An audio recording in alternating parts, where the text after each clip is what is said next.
Selamat pagi Pak Edi, perkenalkan kami dari kelompok 5 ingin mempresentasikan hasil dari kerja kelompok kami dengan judul Industri Inovasi Infrastruktur.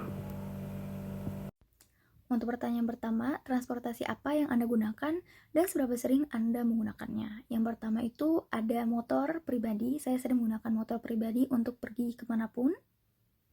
Lalu yang kedua adalah KRL, saya menggunakannya cukup sering karena saya cukup sering untuk berpergian jauh. Lalu untuk ojek, saya sering menggunakan aplikasi Gojek untuk berpergian di saat dimana motor pribadi saya tidak bisa digunakan. Untuk keseringannya saya tidak terlalu sering menggunakan aplikasi Gojek tersebut. Untuk pertanyaan pertama, kendaraan apa yang biasanya saya gunakan? Kendaraan itu adalah kereta.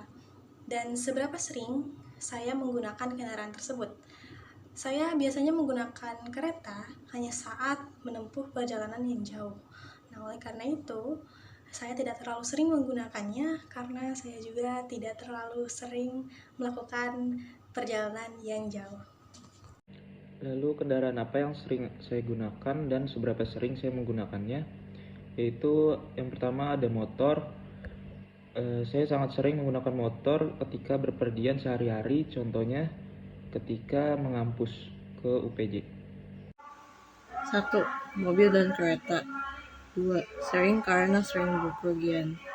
Lalu, apakah transportasi di Indonesia sudah memenuhi kriteria transportasi berkelanjutan? Transportasi umum di Indonesia sudah memenuhi kriteria tersebut, tetapi kurang merata penyebarannya ke seluruh Indonesia. Baiklah, pembahasan selanjutnya akan dibahas oleh saya, Nalpasya Atlana Nadifa.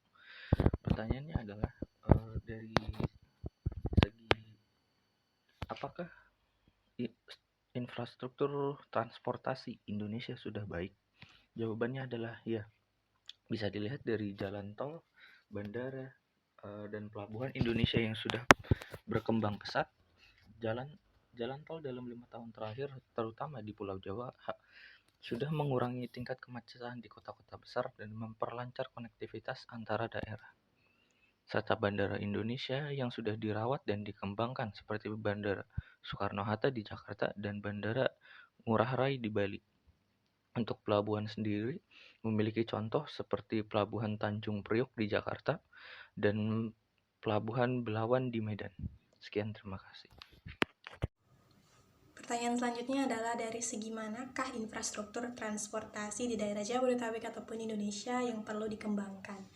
Nah, dari segi infrastruktur jaringan transportasi Indonesia lah yang perlu dikembangkan. Kenapa? Karena aksesibilitas jalanan, rel kereta, dan lain sebagainya itu perlu dikembangkan karena kurang komprehensif dan juga akses perjalanannya bisa menyebabkan kemacetan dan juga mengurangi laju perjalanan masyarakat.